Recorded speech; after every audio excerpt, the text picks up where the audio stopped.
My name is Brad Miyake, and I am the city manager of Bellevue, Washington. You know, before we get started, I wanted to comment, and I hope the illustration is up behind me. This illustration was created by residents to describe Bellevue's response to this past year as a caring and resilient community. I'm so proud and inspired by the work that our residents, service organizations, and city staff accomplish every day for our dynamic community. It's an honor to introduce you to our city and to 3 specific efforts that are helping Bellevue to become a more equitable and resilient community that welcomes the world in all we do. With that, can we start the video? Bellevue welcomes the world. Our diversity is our strength. We embrace the future while respecting our past.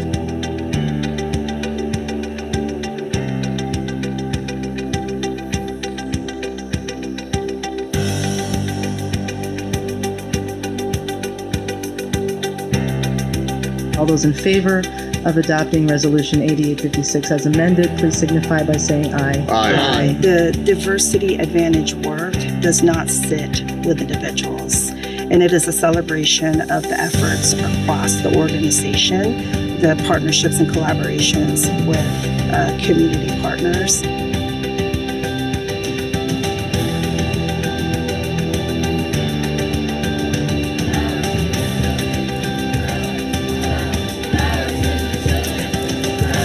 If there's one ask I can make of you to help move this forward, let's talk about it.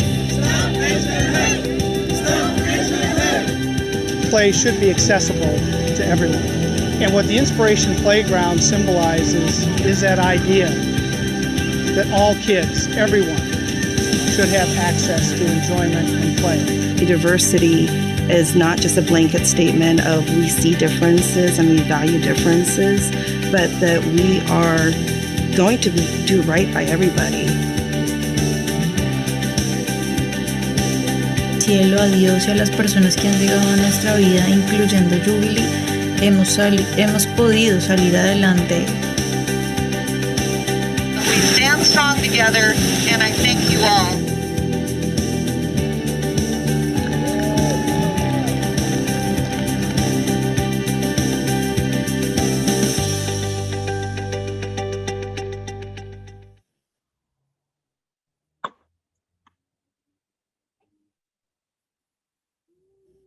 My name is Elena Casio, and I'm the Diversity and Inclusion Administrator. In Bellevue, Washington, we are on the indigenous land of Coast Salish peoples who have reserved treaty rights, including the Duwamish, Suquamish tribe, Muckleshoot Indian tribe, and the Snoqualmie Indian tribe. This land did not become a majority-minority city overnight. In fact, from the tribes to earlier settlers, dreamers, and families of Japanese Americans who tended to the blueberry and strawberry fields, Bellevue has always had a rich cultural and racial diversity. Today, many choose to call Bellevue home, a multicultural hub of over 50% communities of color, 41% immigrants and refugees, and a linguistic diversity that makes hearing other languages from playgrounds to schools to public spaces the norm. As the city evolved from a quiet suburbia to a community that brings many cultures, ideas, and varied experiences together, it was evident that Bellevue needed to learn and to be agile about the changing needs and values of our community. We do this work with the head, heart, and hands, moving away from traditional models of engagement around paternalism and transactional relationships to meaningful and transformative, and where the communities that we serve are at the forefront.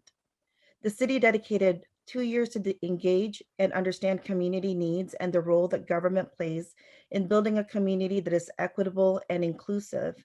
And it was informed by this community feedback that the Diversity Advantage Plan was adopted by Council in 2014.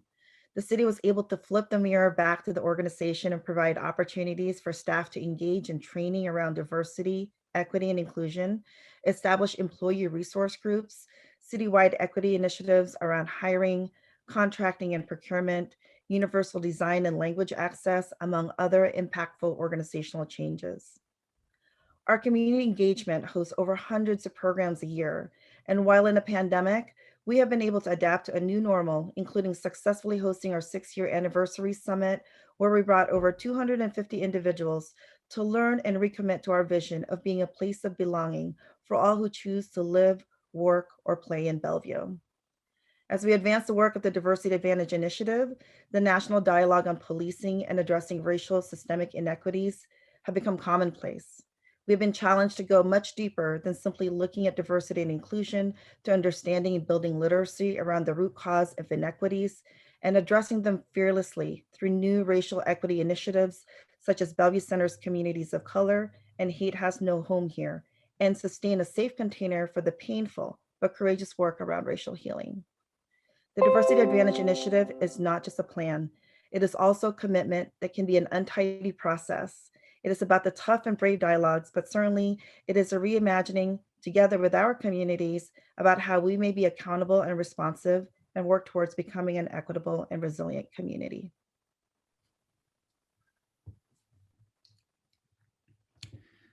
My name is Robert Rose, past president of the Rotary Club of Bellevue and founder of the Rose International Fund for Children.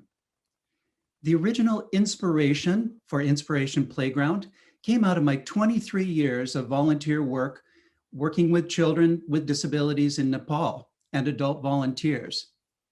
Without fail, I would see a magical transformation take place when volunteers met children with disabilities. This interaction would quickly change perceptions for the volunteers, and the children's disability faded into the background. The initial sadness of the volunteers turned to joy and understanding. With or without disabilities, these were kids, just like any other kids. So I asked myself, what experiences can I take from Nepal and incorporate into my own hometown while engaging both my Rotary Club and the community in a legacy type of project? Following an initial meeting with the city's parks director, the concept for Inspiration Playground was born. We reached out to many local advocacy organizations and to families that had children with disabilities, and we asked them, what features would you like to see in an accessible playground? One dad in our community, Mark Gabara, who has a 6-year-old daughter with cerebral palsy, was very passionate about the effort to build what is now Inspiration Playground.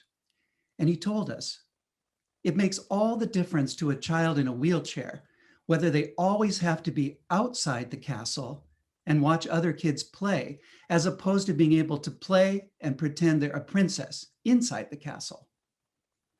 Over the 6 years of this partnership, all 200 members of my Rotary Club gave of their time, expertise, personal contacts, and connections.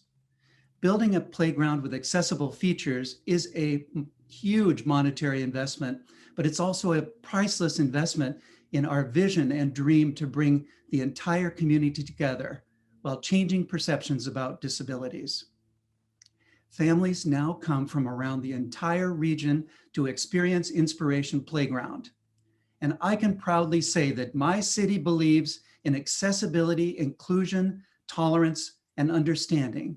And they put those words into action with impact. Thank you.